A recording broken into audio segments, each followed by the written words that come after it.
Dear Lady Love TV, Love Obsession with a Billionaire. Tunghayan natin ang ikasiyam na bahagi. I finished up the pack of cigarette that I bought from the convenience store. Nakatayo lang ako sa gilid niyon at tinitingnan ang hotel building na nasa kabilang daan. I couldn't believe that I spent the last 3 months of my life living with Daniel and sleeping on the same bed as him. I couldn't believe that I was that naive to believe every lie he told me. Pretending to be my husband was a thing, but telling me that he would never do anything that would hurt me was another. Plus, lying about Ava was the sickest things of all. Lalong umigting ang galit na nararamdaman ko sa kanya. That night changed everything. Inalala ko ngayon ang lahat ng nakalimutan ko. Paano si Sonny? Dapat ay kasal na kami ngayon. Ang mami ko at ang mga kapatid ko. Ang anak ko. I beat my lower lip. Lahat ay nagulo dahil sa pagsisinungaling sa akin ni Daniel. Muli akong bumalik sa loob ng convenience store at namili ng 6 na San Mig Light. Inis na inis ako. Naupo ako sa isang tabi doon at saka inisa-isa kong ininom ang beer mula sa mga boteng yon. I hated the feeling of being with him. I hated being vulnerable. And I hated everything. Habang umiinom ay iyak naman ako ng iyak. Dinalhan pa ako ng tissue ng isa sa mga boys sa loob ng store at binigyan ako ng tubig. Ngayon ay hindi ko alam kung paano ko pupulutin isa-isa ang mga bagay na sinira ni Daniel sa buhay ko. I needed to go back to Austria to talk to Sunny. I needed to win back my happiness. But then that could wait because I had to get to my son first.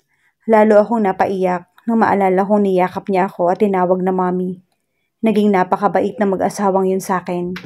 They kept in touch. Ako lang ang umaayaw na malaman kung nasaan sila.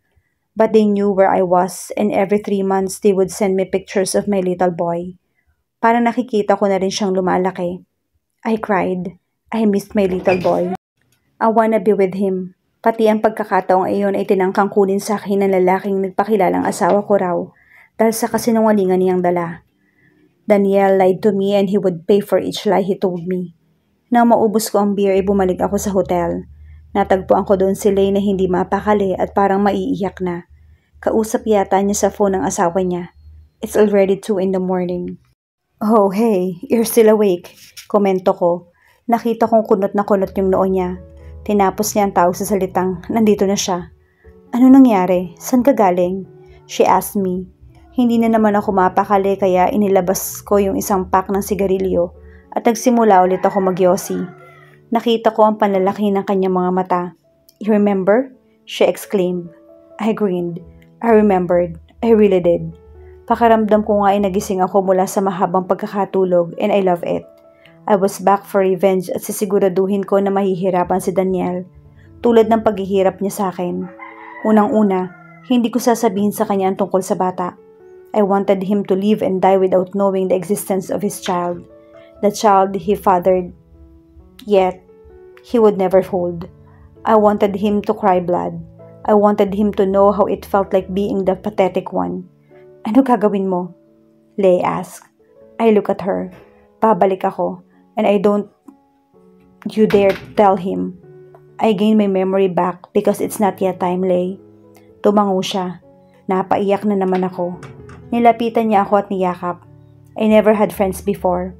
May mga kapatid ako pero sa ngayon ay wala sila dito para damayan ako. Kaya mabuting narito si Lay. She had a good heart and since the very first time we spoke to each other, ginusto ko na siya. I like her as a friend and I love her now for being with me through it all.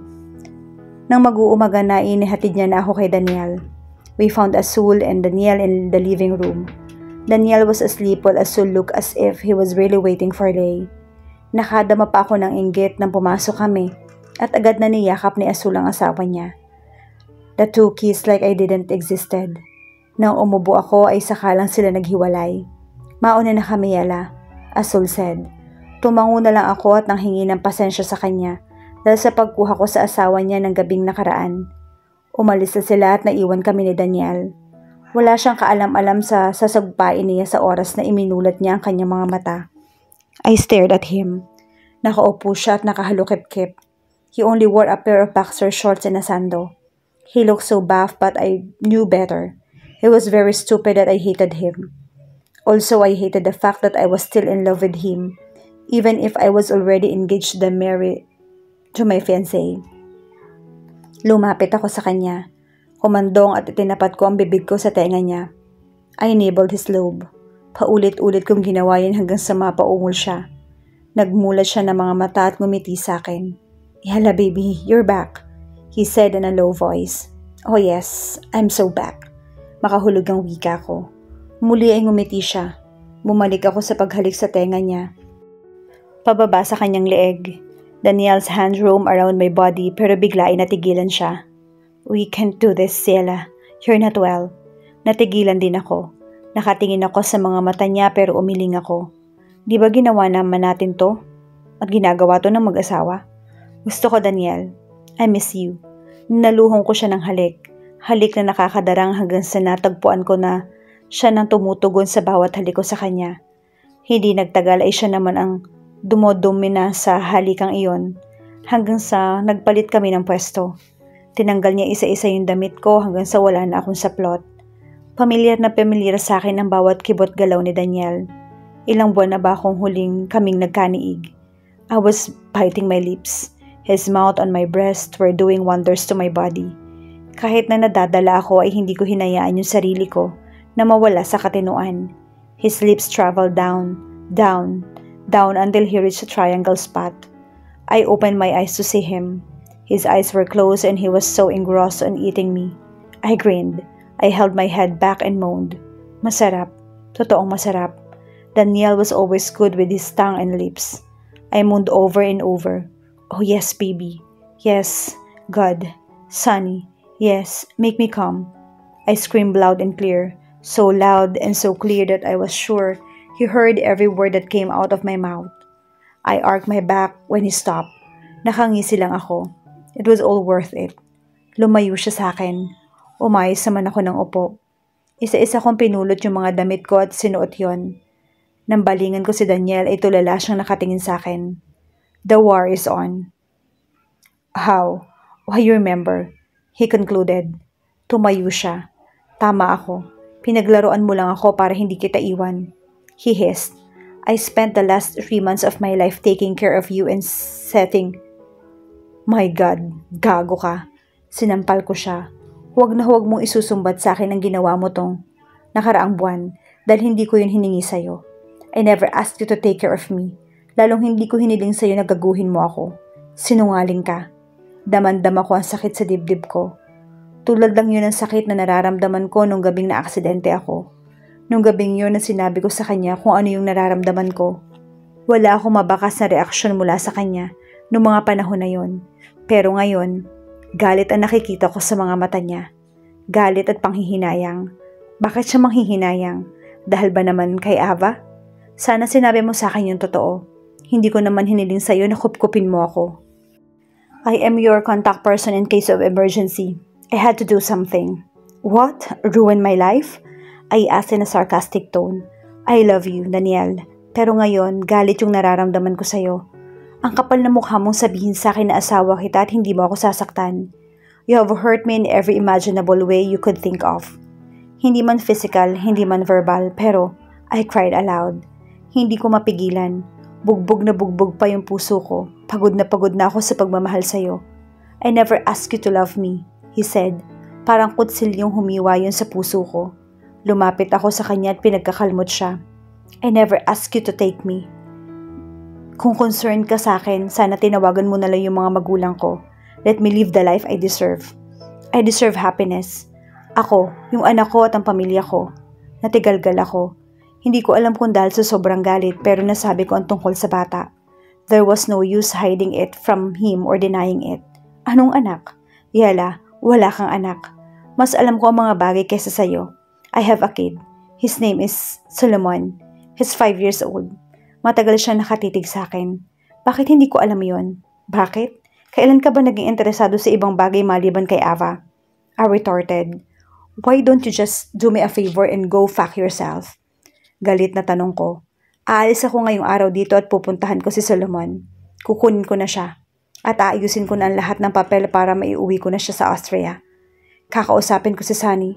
Ipapaliwanag ko sa kanya ang lahat. You named your son after me? It was a mistake, I replied coldly. Tinalikuran ko siya at umakyat sa itaas. Isa-isa kong kinuha yung mga gamit ko. Damandama ko yung galit ko ngayon para sa kanya. I hated him so much. Hindi daw niya ako sasaktan pero ang ginawa niya sa akin, napapailing ako. Humihikbi ako habang nag-eempake. Maya-maya inaroon na siya sa kwarto. Yela, pag-usapan natin to. Pwede ka naman dito habang narito ka. I can't stand you. I hate you. The only way I am going to forgive you is if you killed yourself. Inis na inis ako.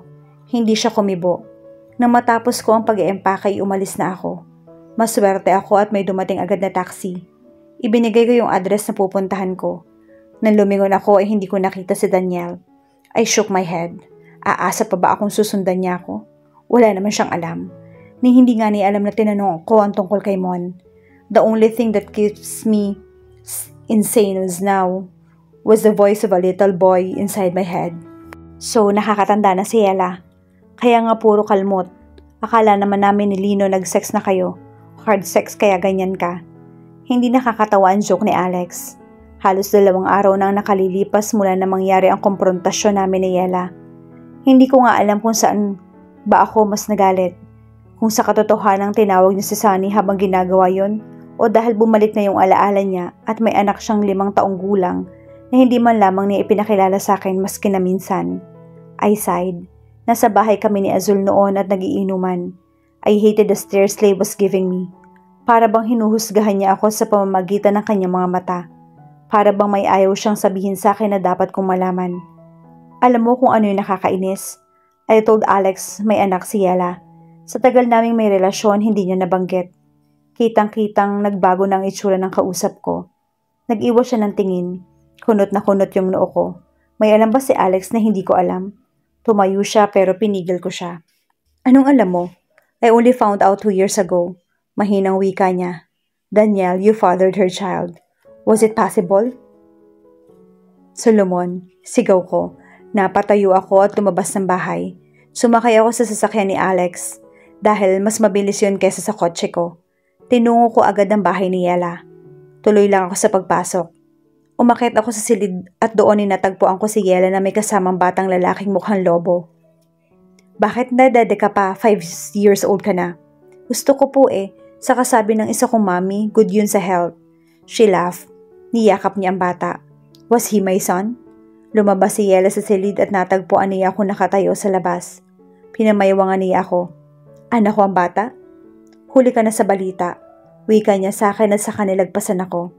I grabbed her arm. Putang ina, Yela.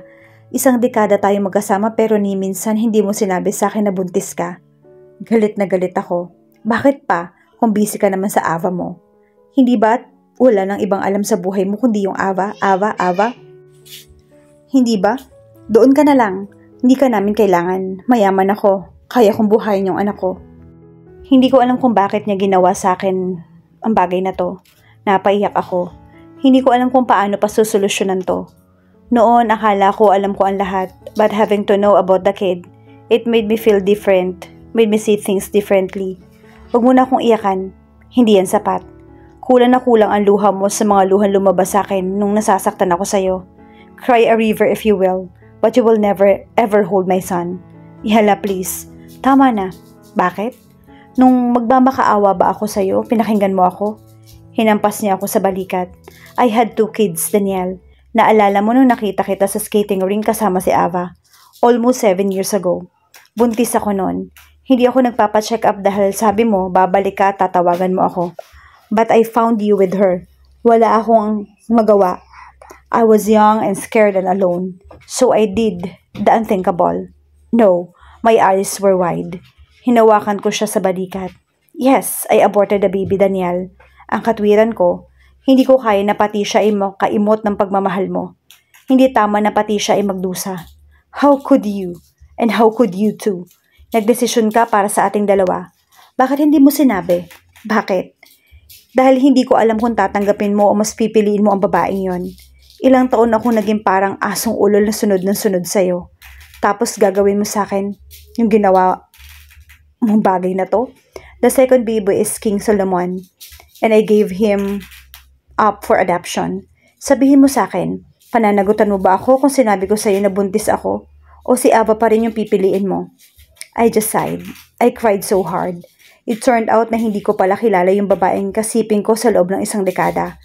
It will always be Ava. Mahinang wika ko. Yella nodded. See? You just leave me alone and let me be happy with my little boy.